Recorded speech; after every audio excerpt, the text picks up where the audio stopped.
Money is happiness ಅನ್ನೋದ್ರಲ್ಲಿ ನೀವು ಹೇಳಿಕೊಡೋ ವಿಚಾರಗಳು ಏನು ಅನ್ನೋದು ಎಲ್ರಿಗೂ ಒಂದು ಕನ್ಫ್ಯೂಷನ್ ಇರುತ್ತೆ. ನೀವು ಹೇಳಿದ್ರಿ ಆಗರ್ಭ ಶ್ರೀಮಂತರು, ಸೊ ನಿಮ್ಮನ್ನೇ ಪ್ರಶ್ನೆ ಕೇಳ್ತಾರೆ, ಆಗರ್ಭ ಶ್ರೀಮಂತರು ಮೊದಲು ನೀವಾಗಿದ್ದೀರಾ ಅಂತ. ಸೊ ಈ ಮನಿ ಇಸ್ ಹ್ಯಾಪಿನೆಸ್ ಅಲ್ಲಿ ಅನಂತ ವಿಶ್ವ ಆಚಾರ್ಯ ಅವರು ಯಾವ ವಿಷಯಗಳನ್ನು ಹೇಳ್ಕೊಡ್ತಾರೆ, ಯಾವ ರೀತಿ ಮನಿ ಇಸ್ ಹ್ಯಾಪಿನೆಸ್ ಅಲ್ಲಿ ಜನರಿಗೆ ಮುಟ್ಟಿಸ್ತಾರೆ? ಫಸ್ಟ್ ಆಫ್ ಆಲ್ ನೀವು ಕೇಳಿದ್ರಿ ನೀವು ಶ್ರೀಮಂತರ ಅಂತಂತೇಳಿ, ನಾನು ನಿಮ್ಮನ್ನು ಕೇಳ್ತಿದ್ದೀನಿ, ನನಗೆ ಬಡವರು ಯಾರೂ ಕಾಣಿಸ್ತಾನೆ ಇಲ್ಲ. ಯಾರು ಬಡವರಿಲ್ಲಿ? So as per world health organisation WHO ಪ್ರಕಾರ ನಮ್ಮ body minimal value 350 to 500 crores ಅಂತ ಹೇಳ್ತಾರೆ. ಇನ್ಫ್ಯಾಕ್ಟ್ ಬಾಡಿಗೆ ಬೆಲೆ ಕಟ್ಟೋದಕ್ಕೆ ಆಗಲ್ಲ. ಸುಮ್ಮನೆ ಹೈಪೋಥೆಟಿಕಲಿ ಬೆಲೆ ಕಟ್ಟಬೇಕು ಅಂತಂದರೆ 500 ಅಂತಂತಾದರೆ ಇಮ್ಯಾಜಿನ್ ಇಂಥ ಬಾಡಿ ಎಲ್ಲರಿಗೂ ಸಿಕ್ಕಿದೆಯಲ್ವ, ಹಾಗಾದರೆ ಎಷ್ಟು ದೊಡ್ಡ ಶ್ರೀಮಂತರು ನಾವಾಗಿರಬೇಕು. ಸೊ ಪ್ರತಿಯೊಬ್ಬರು ದುಡ್ಡು ಶ್ರೀಮಂತಿಕೆ ಅಂದಾಗ ಬರೀ ದುಡ್ಡನ್ನೇ ನೋಡ್ತಾರೆ ಹೊರತು ಇನ್ನು ಬೇರೆ ಎಲ್ಲ ಜಗತ್ತು ಏನೇನು ಕೊಟ್ಟಿದೆಯೋ ಈ ಏನು ಭೂಮಂಡಲ, ಈ ಯೂನಿವರ್ಸು, ಅದನ್ನೆಲ್ಲ ನೆಗ್ಲೆಕ್ಟ್ ಮಾಡ್ಕೊಳ್ತಾ ಹೋಗ್ಬಿಡ್ತೇವೆ. ಎಲ್ಲರೂ ಶ್ರೀಮಂತರೇ. ಇದಕ್ಕೆ ಬೇಕಾಗಿರೋವಂಥದ್ದು it's like I have 3 wheels for my car. ಇನ್ನೊಂದು ಕಾರ್ಗೆ ಸ್ವಲ್ಪ ಇನ್ಫ್ಲೈಟ್ ಮಾಡಬೇಕು ಗಾಳಿ. ಆ ಗಾಳಿ ಅನ್ನುವಂಥದ್ದು ದೊಡ್ಡಾಗಿರುತ್ತೆ. ತುಂಬ ಸುಲಭ ದುಡ್ಡು ಮಾಡೋವಂಥದ್ದು. ಏಕೆ ನಾನು ಇದು ಪದೇ ಪದೇ ಹೇಳ್ತೇನೆ ಅಂತಂದರೆ, ನಮ್ಮ ಸಬ್ಕಾನ್ಷಿಯಸ್ಸು ಯಾವುದನ್ನು ಕಷ್ಟ ಅಂತ ನಾವು ನಂಬಿಸ್ತೇವೋ ಅದು ಕಷ್ಟವಾಗಿಬಿಡುತ್ತೆ, ಯಾವುದು ಸುಲಭ ಅಂತ ನಂಬಿಸ್ತೇವೋ ಅದು ಸುಲಭವಾಗಿಬಿಡುತ್ತೆ. ಸೊ ಹಾಗಾಗಿ ಪದೇ ಪದೇ ನಾವು ಅಂದ್ಕೊಳ್ತಾನೆ ಇರಬೇಕು, ದುಡ್ಡು ಮಾಡೋದು, ಶ್ರೀಮಂತರಾಗೋದು, ಆರೋಗ್ಯವಾಗಿರೋದು, ಸಮಾಧಾನವಾಗಿರೋದು ಸುಲಭ ಅಂತಂತೇಳಿ. ಬಟ್ ಸಮಾಜ ಬಿಂಬಿಸಿರೋದು ಕಷ್ಟ ಅಂಥೇಳಿ ನಾವು ಸಮಾಜಕ್ಕೆ ವಿರುದ್ಧವಾಗಿದ್ದೇವೆ.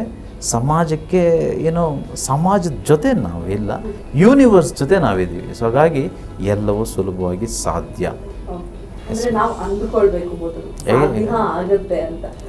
ಅಸಾಧ್ಯವಾದದ್ದು ಯಾವುದೂ ಇಲ್ಲ ಅಂತ ಅವತ್ತೇ ವಿವೇಕಾನಂದರು ಹೇಳಿ ಹೋಗಿದ್ದಾರೆ. ಸೊ ಆ ನಿಟ್ಟಿನಲ್ಲಿ ಕೆಲಸ ಮಾಡಬೇಕು. ಬಟ್ ಅದರ ಮಾರ್ಗಗಳು ಗೊತ್ತಿಲ್ಲ ಎಷ್ಟು. ಖಂಡಿತ ಹೇಗೆ ಏನು ಅಂತ. ಗುರುಗಳೀಗ coming back to the point, money is happiness ಅನ್ನೋ ಜರ್ನಿ ನೀವು ಶುರು ಮಾಡಿದ್ದೀರಲ್ಲ, ಸೊ ನಿಮ್ಮ ಒಂದು ಅನುಭವ ಹೇಗಿತ್ತು ಅದ್ರ ಬಗ್ಗೆ?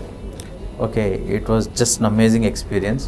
ಸೊ ನನ್ನ ಪರ್ಸ್ನಲ್ ಲೈಫಲ್ಲಿ ತುಂಬ ಏನೋ ಅಡೆತಡೆಗಳಾಯಿತು, ಸೊ ತೊಂದರೆಗಳಾಯಿತು.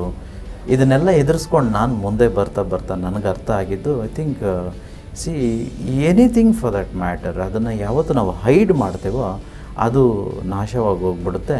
ಯಾವುದನ್ನು ನಾವು ಇನ್ವೆಸ್ಟ್ ಮಾಡ್ತೇವೋ ಅದು ಯಾವುದೇ ಆಗಿರ್ಬೋದು, ದುಡ್ಡಾಗಿರ್ಬೋದು ಅಥವಾ ಜ್ಞಾನ ಆಗಿರ್ಬೋದು, anything for that matter, it can only compound only when it is put to effect. So ಹಾಗಾಗಿ ನನಗೆ ತುಂಬ ಗೊತ್ತಾಯಿತು, ನನಗೆ ಅರಿವಾಯಿತು. ಸೊ ಇದು ನನಗೆ ದುಪ್ಪಟ್ಟಾಗಿ ಬರಬೇಕು ಅಂತಂದರೆ ಈ ಜ್ಞಾನವನ್ನು ಹಂಚ್ಕೋಬೇಕು ಅಂತ ನನಗೆ ಗೊತ್ತಾಯಿತು. Essentially I am also an human being, I am also on the planet earth, I also need money. I have a product that most of the people don't have. So that's the wisdom that I want to share. I mean, ನಾವು ಸ್ಕೂಲಿಗೆ ಕಳಿಸ್ತೇವೆ, ಮಕ್ಕಳಿಗೆ fees ಕಟ್ತೀವಿ, so ಹಾಸ್ಪಿಟ್ಲಿಗೆ ಹೋಗ್ತೀವಿ, treatment ತೊಗೊಳ್ತೀವಿ, ದುಡ್ಡು ಕಟ್ಬಿಟ್ಟು ಟ್ರೀಟ್ಮೆಂಟ್ ತೆಗೆದುಕೊಳ್ತೀವಿ. I mean in fact everything is with cost ಅಲ್ವಾ. ಸೊ ನನಗೆ ಗೊತ್ತಿರೋದನ್ನು ನಾನು ಹಂಚ್ಕೊಳ್ತಿದ್ದೀನಿ, but with a cost. I mean why I'll tell you why it is with a cost. ಯಾವುದೆಲ್ಲ ಫ್ರೀಯಾಗಿ ಜನಗಳಿಗೆ ಸಿಗುತ್ತೋ ಅದಕ್ಕೆ ಬೆಲೆ ಕೊಡೋದು ಗೊತ್ತಿಲ್ಲ. ಸೊ ಫ್ರೀಯಾಗಿ ನಮಗೇನೇನು ಸಿಕ್ಕಿದೆ? ಈ ಜನ್ಮನೇ ಸಿಕ್ಕಿದೆ, ಈ ಟೈಮ್ ಸಿಕ್ಕಿದೆ. ಟೈಮ್ನ ಸದ್ಬಳಕೆ ಮಾಡ್ತಿದ್ದೀವ? ನೀವು ಕ್ವಶನ್ ಮಾಡ್ಕೊಳ್ಳಿ. ಯಾಕಂದರೆ ಫ್ರೀಯಾಗಲ್ವ ಸಿಕ್ಕಿರೋದು. ಈ ಬಾಡಿ ತುಂಬ ಫ್ರೀಯಾಗಿ ಸಿಕ್ಕಿದೆಯಲ್ವಾ, ಎಷ್ಟು ಚೆನ್ನಾಗಿ ಹಾಳು ಮಾಡ್ತಿದ್ದೀವಲ್ವ. ಯಾರು ಹೇಳಿದ್ರು ಡ್ರಿಂಕ್ಸ್ ಮಾಡೋಕ್ಕೆ? ಯಾರು ಹೇಳಿ ಸ್ಮೋಕ್ ಮಾಡೋದಕ್ಕೆ?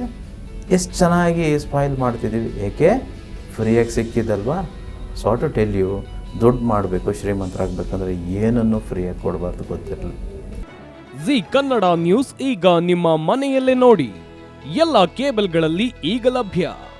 ಸನ್ Direct 292, Jio TV 1334, U Digital 162, City Cable 51, GTPL 17, Abhishek Cables 821, Rock Line Telecommunication 51, Shri Basaveshwara number 60, Vinayaka Digital number 53, In Digital number 896ರಲ್ಲಿ. ನಿಮ್ಮಿಷ್ಟದ ಜಿ ಕನ್ನಡ ನ್ಯೂಸ್ ನೋಡಿ ಆನಂದಿಸಿ.